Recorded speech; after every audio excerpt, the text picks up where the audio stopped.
England Ireland. Hey Darren, Ooh, I'm happy I'm here this week and not this next week, just in case. Goody. are you thinking you're going to get hosed again? Are you? No, well, not a 50-pointer like the summer. Don't know. I'm happy. Hope Big Manu's not playing in the centre. Don't know if Vinapola's either of them playing. I'm happy that Eddie's up to his old tricks with selection. The last thing we want to see in Ireland is a big ball carrying number 8 running around knocking people over. Well, like a Don Brandt. Don Brandt, Scored I again wouldn't at the want him. weekend. Or like an inform Nathan Hughes or an inform Big Billy. Like we don't want that. We want we can Ireland will have the battle at the breakdown all day long. We'll take that. We'll take Curry at number 8, bit smaller, quick Van der Fleer in there, Stander and O'Mahony trying to get over ball. Looks like Cian Doris probably on the bench for Ireland again, getting another. How good to see him back. That was a bad KO as well, wasn't it? Bless him. And do you know what? I felt before the game. I tweeted saying, "Listen, keep an eye on this guy. A star's being born. Today." What a film! Well, no, because it ended 5 minutes in with a concussion. That version of it, mate. The old Doris, eh? But yes, I hopefully you get him on the pitch. But yeah, so England, it's the power game that concerns me. So we'll have an eye on the England selection this week, hoping that it's as good players that they are. It's Farrell and Joseph in the centre, and that they've got Curry at number 8. Those are good signs from an Irish point of view. It's interesting, isn't it? There's loads of selection questions now for Eddie.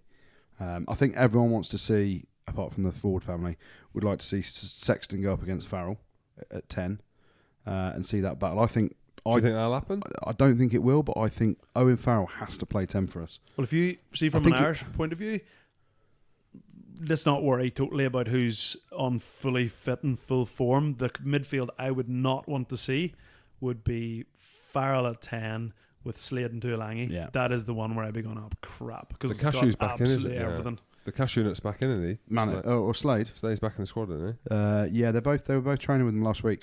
What I heard on the grapevine, agents, just the grapevine, Jim, that the week before England-Scotland, Eddie Jones was trying to get Slade to play for or be in the squad for England because he was desperate. He needed a centre because of the injury issues we've had there. Rob Baxter apparently was like, or Exeter were like, no, he's not ready. And then Exeter were going to play him on Friday night against Gloucester, and Eddie Jones was like, nah, mate, we're having him in the squad, so he's not going to play. He might go straight into the team for England-Ireland, and it's just Eddie doing what Eddie does. But yeah, the big thing for me is England have got selection issues. Who do they pick at 9 now? Because they'd made the change to go to Willie Hines against Scotland. And listen, you can't judge a player fully on that game. But actually, Ben Young's played pretty well off the bench. Willie Hines played all right, put a few kicks out on the full. But biggest issue is 9 for England, I think. Who'd you go with there at 9? Who?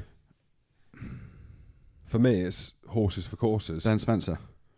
Well, Dan Robson played well at the weekend. No, I think he'll go back to Young's at 9. I think he'll stick with Ford at 10, which I disagree with. I think Farrell should play 10. Tight head? Sorry. Loose head? Mako. You've got to start Mako.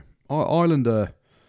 So you don't think Marlicum's back in at all? I don't think so. I think... the argument's to start Genge because of how good he's been. Well, that's what I mean. So that's why... But then do you lose the impact off the bench? So you start with Mako, say...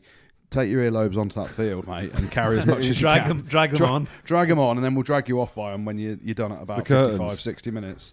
And then, bring Genge on, and Genge is just going to unleash the sausage power everywhere. So, yeah, listen, there are selection decisions for him. The big thing for me is with Ireland, the last 2 times we played them, put 50 on them in the pre-World Cup game. And I know it was pre-World Cup, so people are reading into things as they will. The Ireland team was strong. On paper, it was a stronger team than England. But then you go back to the Six Nations game last year for opening game. We go over to Ireland. I'm thinking, it's going to be a tough one. And we absolutely blitzed them. So is there a mental issue now with the Irish boys playing against England, especially at Twickenham? Who knows? I think Ireland are in a better position. I don't think England have been... Well, they didn't get tested against Scotland because it was a non-starter. That's the thing. Who knows where England are? Exactly right. And I just think Ireland absolutely prime. Confidence is everything. And me and KV were chatting about it earlier. Because we love ruggers. Because we do. We absolutely do you ever have a day off the ruggers, mate? Mate, I'm an expert. Yeah. Hey, of course. I think it's going to be very, very close. Yeah. If anyone's asking my opinion, no one's actually asked it, but I'm giving it. You go on then. England by 5. And this is the thing, the Twickenham factor is a big factor because I don't know the exact stats because producer Tim's just had a baby with his better half. He'd tell me otherwise.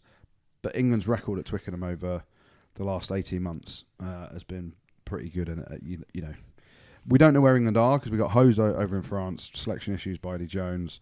France were primed for that game. We've gone to an absolute blizzard up in Scotland and we nutted it out in a game that was ran by the conditions. So we don't know where England are, but we know Ireland played very well against Wales.